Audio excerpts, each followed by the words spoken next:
Ang conference room ay tumahimik nang tumayo si Victoria at itinuro ng diretso sa akin. Mula ngayon, agad na natanggal si Jaime Reyes sa kanyang posisyon bilang Operations Director. Ang papalit sa kanya ay si Andrei Santos na malinaw na mas nauunawaan ang visyon ng kumpanyang ito kaysa sa aking asawa noon. 23 executives ang nanood habang tinapos ng CEO ng Reyes at Associates ang aking asawa sa loob ng 12 taon.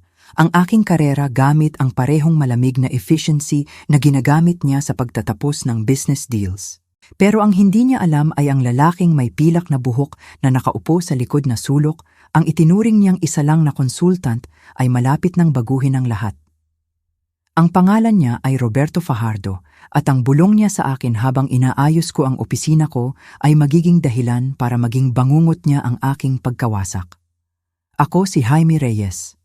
41 taong gulang ako at hanggang 10:47 kaninang umaga, ako ang Operations Director sa Reyes at Associates, isang commercial real estate firm na itinayo namin ng aking asawang si Victoria mula sa wala.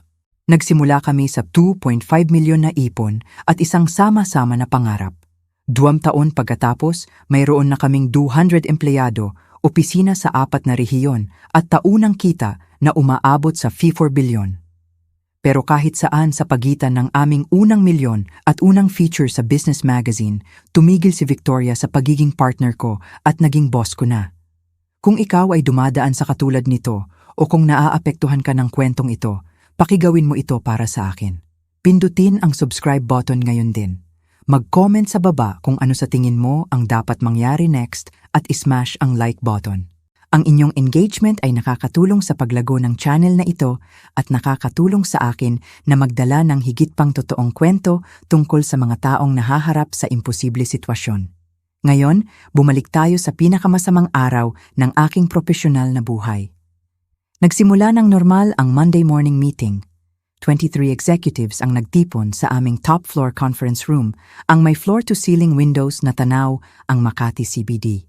Nakaupo si Victoria sa ulo ng table sa kanyang signature navy suit, ang maitim na buhok na nakatali sa matigas na bun na suot niya kapag seryoso siya sa negosyo. Ako ay 3 upuan sa kaliwa niya, nagre-review ng quarterly numbers sa aking tablet. Nakaupo si Andrei Santos ng diretso sa harap ko. 28 taong gulang, may MBA mula sa top university, in hire 6 na buwan na ang nakaraan bilang executive assistant ni Victoria. Mahusay siya, professional, siguro medyo masyadong eager to please pero itinuring ko lang yon na ambisyon. Batang lalaki na gustong patunayan ang sarili sa competitive firm. Ang hindi ko napansin ay kung gaano kadalas magkaroon ng closed-door meetings sila ni Victoria. Kung paano siya umuwi ng mas gabi. Kung paano laging nakatapat pababa ang cellphone niya. Ngayon, bago tayo magsimula sa quarterly review, sabi ni Victoria, ang boses niya ay may authoritative tone na pinperfecto niya sa mga nakaraang taon. Gusto kong tugunan ang isang bagay na nakakaapekto sa company culture natin. Tumingin ako mula sa tablet ko. Wala ito sa agenda. Sa nakaraang taon, tuloy ni Victoria, nakaranas tayo ng communication breakdowns sa pagitan ng operations at executive leadership. Naantala ang decisions, nawala ang opportunities, at sa totoo lang, ang disconnect na ito ay nagkakahalaga sa atin ng milyon-milyon sa potential revenue. Sa paligid ng table, nagkatinginan ng hindi komportable ang executives. Naramdaman kong kumirot ang tiyan ko. Parang scripted ito. Victoria, sabi ko nang maingat, kung may concerns tungkol sa operations, dapat pag-usapan muna natin ng pribado. Ni hindi man lang ako tiningnan, wala nang dapat pag-usapan, Jaime. Tapos na ang desisyon. Bahagyang sumandal si Andrei at nakita ko ang isang bagay sa ekspresyon niya, hindi gulat, pag-asa. Simula ngayon, inanunsyo ni Victoria, si Jaime Reyes ay tinatanggal sa kanyang posisyon bilang Operations Director. Namatay ang ingay sa kwarto. May narinig akong napahalinghing. Naramdaman ang 2 dosenang pares ng mata na nakatutok sa akin. Tinanggal mo ako? Lumabas ang salita ng walang emosyon dahil abala pa ang utak ko sa pagproseso. Hindi ito personal, sabi ni Victoria, sa wakas ay tiningnan ako. Negosyo ito. Naging liability ka na sa paglago ng kumpanya. Liability. Ang kumpanyang itinayo ko kasama niya. Ang operations department na inayos ko mula sa simula. Ang relasyon sa contractors at vendors na binuo ko sa loob ng isang dekada. Victoria, baliw ito, sabi ko habang tumatayo. Hindi mo pwede lang, pwede at ginagawa ko na, pinutol niya. Ang severance package mo ay magiging generous, 6 na buwan na sweldo. Pero kailangan kong linisin mo ang opisina mo ngayon. Tutulungan ka ng security. Pilit pinipigilan ni Andre ng umiti. Nakikita ko sa sulok ng bibig niya ang halos hindi na kontrol na kasiyahan. At sino ang papalit sa operations? Tanong ko, kahit alam ko na ang sagot. Itinuro ni Victoria kay Andre. Si Andre Santos ay nag-training para sa transition na ito sa nakaraang 3 buwan. Naaayon siya sa direksyong gusto kong tahakin ng kumpanya. Aligned siya sa vision ko sa paraang hindi mo kailanman naabot. 3 buwan. Pinlano niya ito ng 3 buwan. Tinuturuan ang papalit habang nakangiti sa akin sa hapagkainan. Nagdidiskusyon ng strategy kasama siya habang sinasabi sa akin na late siya sa trabaho. Hindi ka pani-paniwala ito, sabi ko habang kinokolekta ang tablet at papeles ko. Talagang hindi ka pani-paniwala. Jaime, simula ng isa sa executives, pero itinaas ni Victoria ang kamay. Final na ang desisyon. Jaime, pakikalabas ka na sa conference room. May business pa tayong dapat tapusin. Lumabas ako ng parang nangangarap. Sa likod ko, narinig ko ang boses ni Victoria na bumalik sa normal na ritmo. Lumilipat na sa susunod na agenda item, na parang hindi lang niya winasak ang karera ng asawa niya sa harap ng mga kasamahan. Mas mahaba kaysa dati ang hallway. Ang opisina ko ay sa parehong palapag, corner suite na may bintana na tanawang tubig, Manila Bay Area. Ako mismo ang pumili ng furniture, ang desk kung saan ko isinara ang aming unang major deal, ang couch kung saan kami ni Victoria nagpaplano hanggang hating gabi bago pa kami makapag-hire ng full staff. Inilalagay ko ang file sa box nang may kumatok sa open door. Ang lalaking pumasok ay mga 65, pilak ang buhok, mamahaling suit, ang klaseng presensya na hindi kailangang mag-demand ng atensyon. Nakita ko siya sa conference room na tahimik na nakaupo sa likod. Isa sa mga consultant na dinala ni Victoria para i-evaluate ang operations. Akala ko, Mr. Reyes, sabi niya habang iniaabot ang kamay. Roberto Fajardo, kinamayan ko siya automatiko. Kung nandito ka para i-evaluate ang gulo na ginawa ni Victoria, sige lang. Ngumiti siya ng bahagya. Hindi ako nandito para mag-evaluate. Nandito ako para mag-alok ng opportunity sa iyo. Tumawa ako ng mapait. Maliban kung may time travel na kasama diyan para makabalik ako at makita ito, wala akong interes. Isinara ni Roberto ang pinto ng opisina ko at umupo sa isa sa upuan ko nang hindi inimbita. May private equity firm ako. Dalubhasa kami sa pagbili ng mga kumpanyang mali ang pamamahala at i-restructure ng maayos. Pinapanood ko ang Reyes at Associates sa loob ng 6 na buwan. Maganda. Kaya mapapanood mo si Victoria na sirain ito kasama ang kanyang bagong golden boy. Eksakto iyon ang mangyayari, sabi ni Roberto ng kalmado.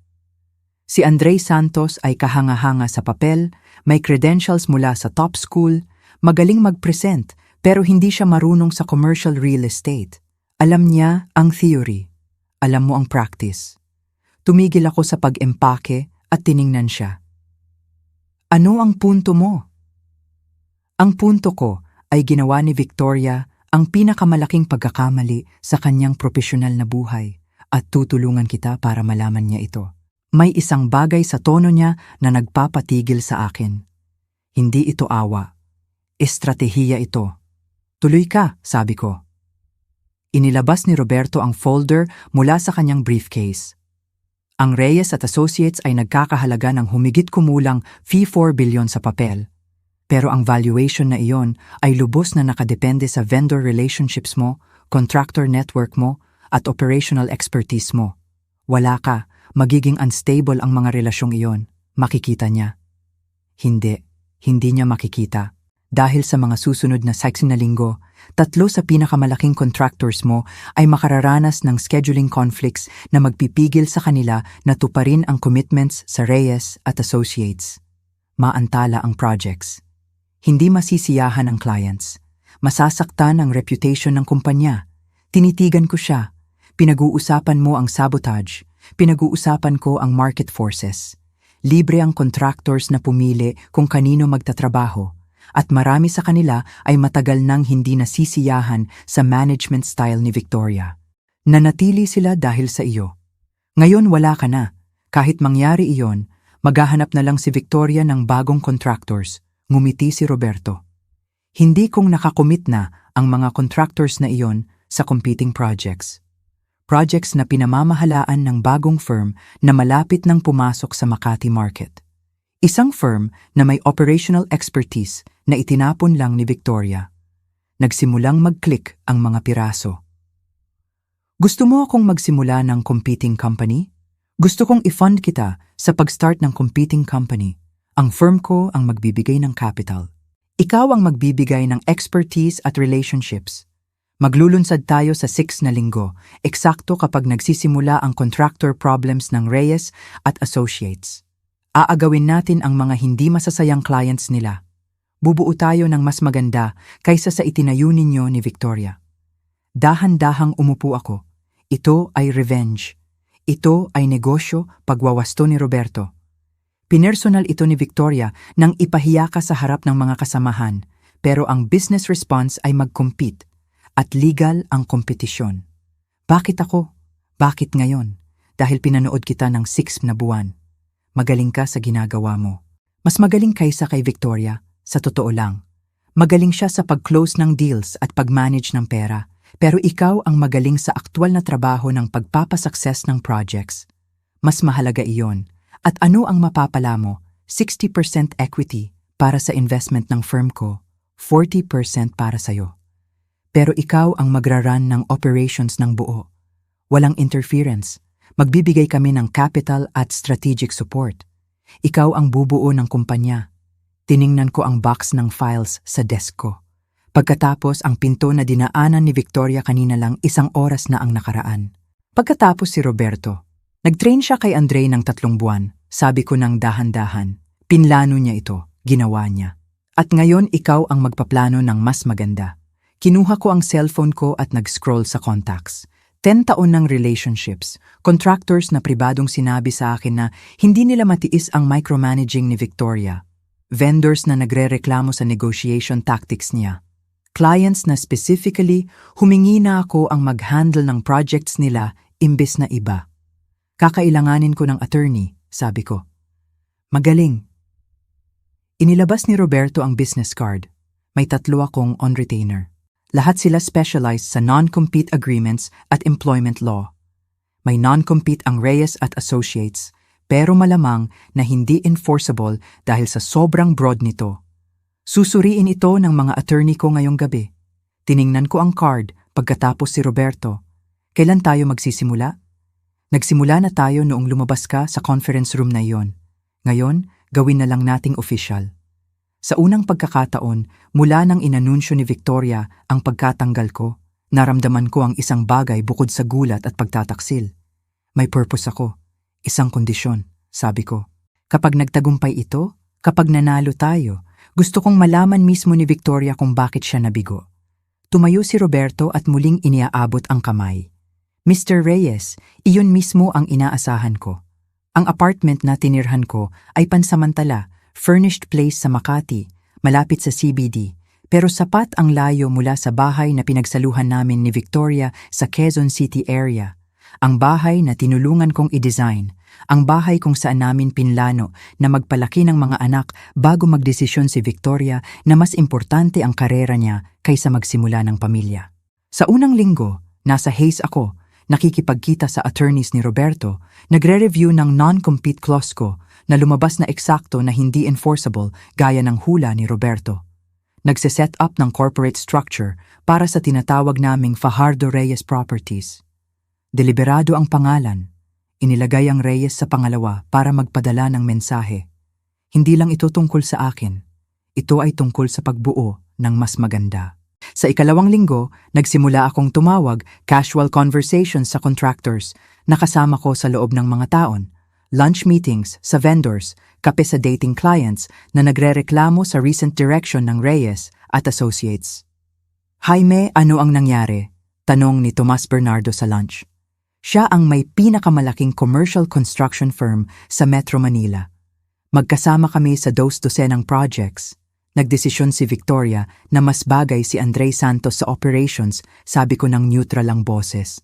Inilagay ni Thomas ang tinidor. Yung batang may top university degree, yung magaling magsalita pero hindi kayang patakbuhin ang job site kahit buhay niya ang nakataya. Iyon nga. Grabe Jaime, baliw yon? Negosyo daw yon? Pero hindi ako nakaupo na lang na nahahabag sa sarili. Magbubukas ako ng bagong firm, Fajardo Reyes Properties. Gagawin natin ang commercial real estate development ng tama.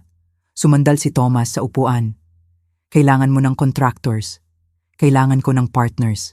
Mga taong nakakaunawa na nagiging successful ang projects dahil sa relationships, hindi lang sa contracts. Kailan kayo maglulunsad? 6 na linggo. Naghahanda na kami ng initial projects. Inilabas ni Thomas ang cellphone. Ipadala mo ang paperwork na kailangan. Lagi ka nang tapat sa akin, Jaime. Mas gusto kong makatrabaho ka kaysa makitungo sa power trips ni Victoria. Naulit ang usapan na iyon ng 2 dosenang beses sa susunod na 2 linggo. Contractors na frustrated sa management style ni Victoria, vendors na feeling undervalued, clients na humingi specifically sa akin para sa projects nila pero sinabihan na hindi na available ako. Sa ika-4 na linggo, may commitments na ang Fajardo Reyes Properties mula sa 5 major contractors, 3 key vendors at 2 clients na isinasaalang-alang na ilipat ang projects nila mula sa Reyes at Associates patungo sa amin. Tinawag ako ni Roberto sa opisina niya sa Makati para i-review ang progress. Nakabuo ka ng impressive network sa loob ng 1 buwan, sabi niya habang nagre-review ng spreadsheet na inihanda ko. Mas maganda pa kaysa inaasahan ko. Mga taong matagal nang naghihintay ng alternatibo sa approach ni Victoria. Binibigyan ko lang sila nito. May narinig ka na ba mula sa kanya? Tahimik. Wala siyang tawag, walang text? Parang nawala na lang ang 2 taon ng pag-aasawa. Tumango si Roberto. Siguro iniisip niyang nasugatan ka lang at nasa isang sulok. Hindi niya naisip na magbuo ka ng kakompetensya. Kailan natin i-announce? Hintayin natin hanggang magsimula ang contractor problems niya. Dapat malapit na base sa naririnig ko? Tama siya. 3 araw pagkatapos, tumunog ang cellphone ko. Unknown number. Hello, Jaime. Si Linda Chen ito, isa sa project manager sa Reyes at Associates. Alam kong siguro hindi dapat ako tumawag sa'yo, pero may problema kami. Anong klaseng problema? Bigla na lang nag-pull out ang Thompson Construction sa Makati Avenue project. Walang paliwanag. Sabi lang hindi na nila kayang i-commit sa timeline. Nagpapanik si Victoria dahil dapat mag-break ground iyon sa 2 linggo. Nakakalungkot iyon, sabi ko ng neutral ang boses. Lalong lumala. Sinabi sa amin ngayong umaga ng Bernardo Industries na nagre-re-evaluate sila ng contract para sa Quezon City expansion. At si Martinez Electrical ay bigla na lang booked solid sa susunod na 6 na buwan. 3 contractors, eksakto ang 3 nakakausap ko sa nakaraang buwan. Parang kailangang pagbutihin ni Victoria ang relationships niya sa contractors. Sabi ko, Jaime, alam ng lahat na siniraan ka niya at ngayon umaalis ang mga taong binuo mo ang relasyon. Alam mo itong mangyayari, di ba? Hindi ako sumagot ng diretsyo. Linda, kung tumatawag ka para tanungin kung maayos ko ang problema ni Victoria, tapos na iyon. Tumatawag ako dahil gusto kong malaman kung nagre-recruit kayo. Kalahati ng operations team ay naghahanap ng exit strategy. Nightmare ang trabaho kay Andre. Ipadala mo ang resume mo. Maglulunsad ang Fajardo Reyes Properties sa susunod na linggo. Kakailanganin namin ng experienced people. Pagkatapos kong mag-hang up, nag-text ako kay Roberto. Nangyayari na. Agad ang reply niya, oras na para i-announce. Lumabas ang press release isang Lunes umaga. Dating operations director ng Reyes at Associates naglulunsad ng kakompetensyang firm. Unang pick-up ito ng Business World, pagkatapos ang iba pang regional papers. Sa tanghali, trending na ito sa local business Twitter. Sumabog ang cellphone ko sa tawag, reporters na gustong mag-comment, dating colleagues na gustong impormasyon, contractors na gustong kumpirmahin ang balita. Pero ang tawag na hinintay ko ay dumating sa 2:47 p.m. Victoria, ano ba ang ginagawa mo?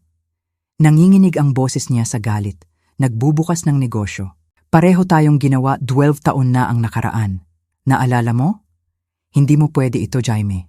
May pinirmahan kang non-compete. Sinuri ito ng attorneys ko. Lumalabas na hindi enforceable.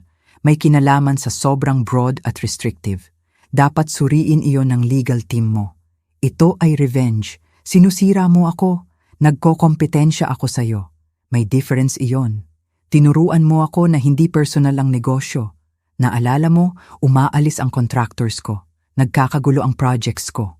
Baka dapat pinanatili mo ang operations director mo, imbes na palitan siya ng hindi marunong na makilala ang load-bearing wall at partition. Katahimikan. Pagkatapos ay sisirain kita. Sinubukan mo na iyon, Victoria. Hindi gumana gaya ng plano mo, di ba? Binaba niya. Umupo ako sandali, nararamdaman ang isang bagay na hindi ko naramdaman sa loob ng mga buwan. Hindi eksaktong kasiyahan, pero satisfaction.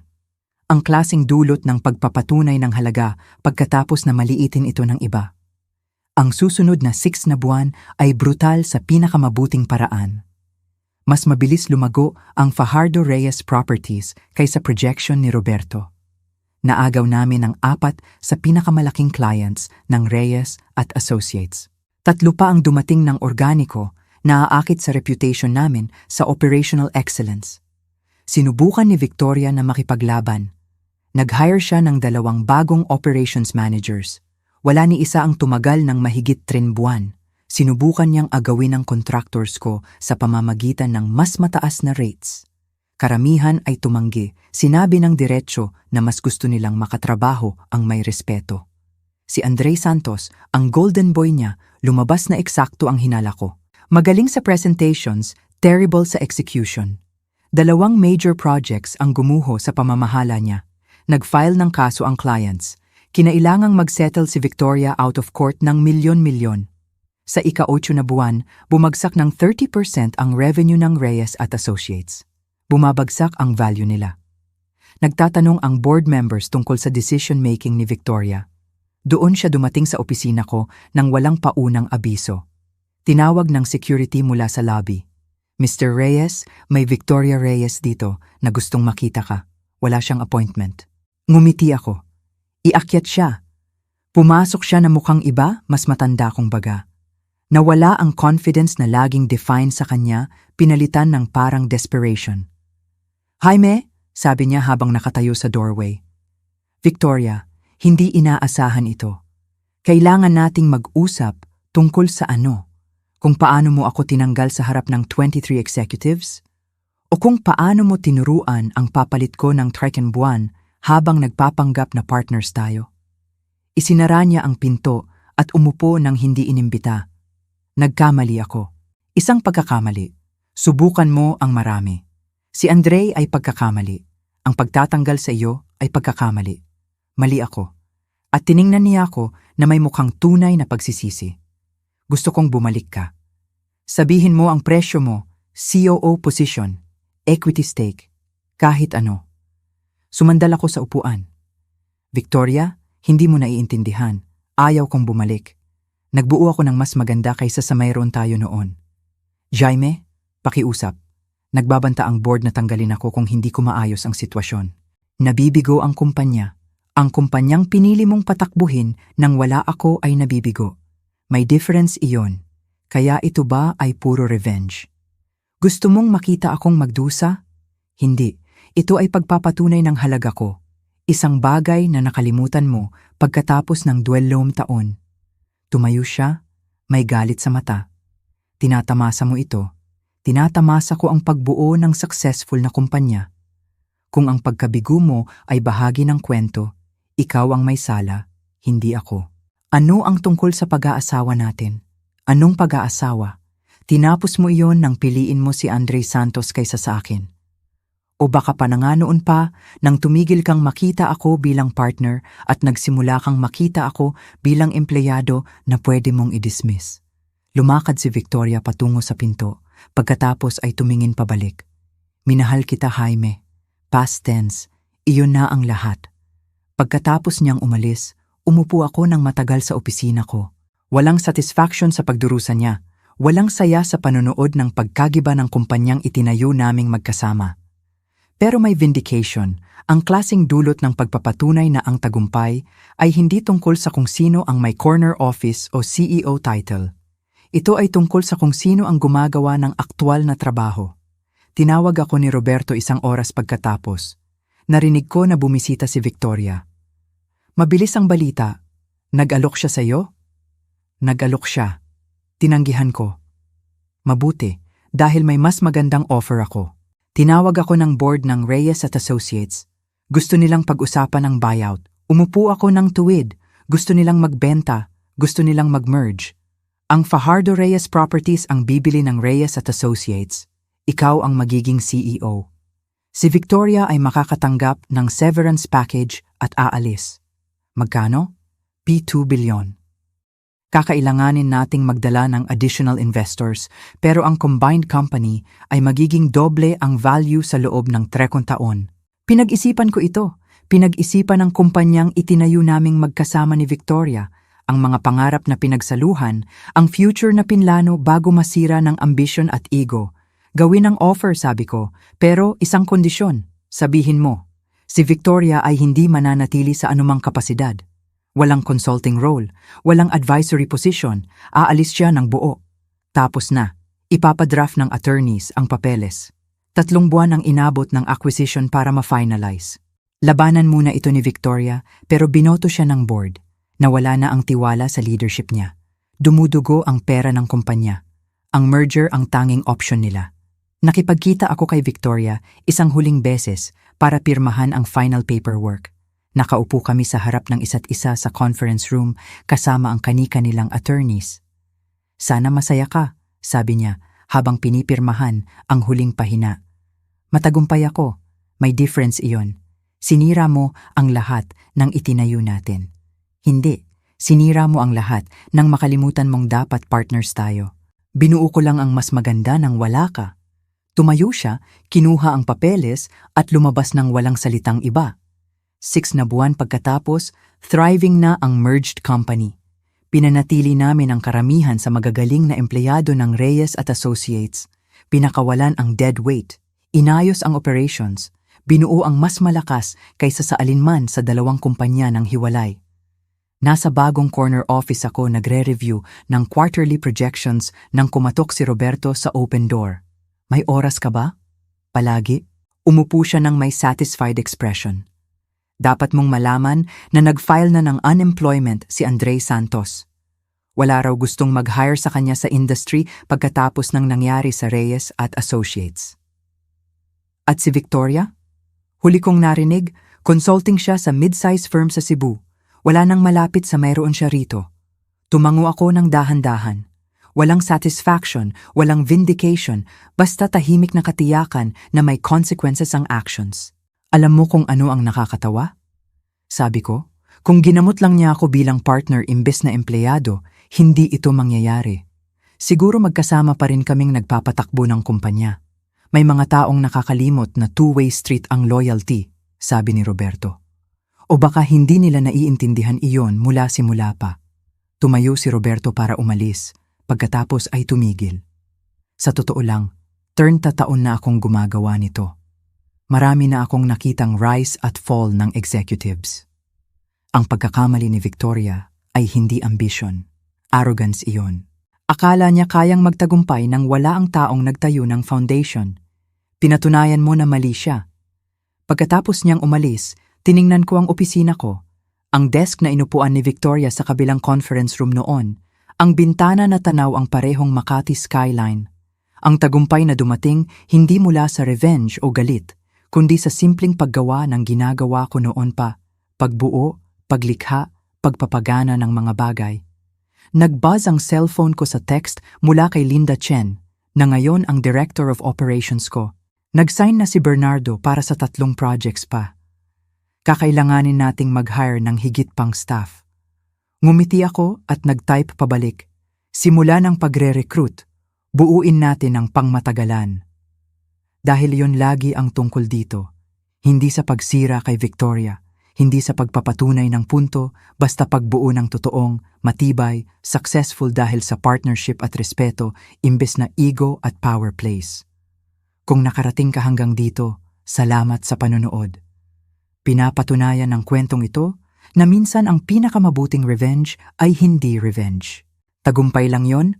Kung nagustuhan mo ang kwento, mag-subscribe sa channel, pindutin ang like button, at mag-comment kung ano sa tingin mo ang dapat mangyari next.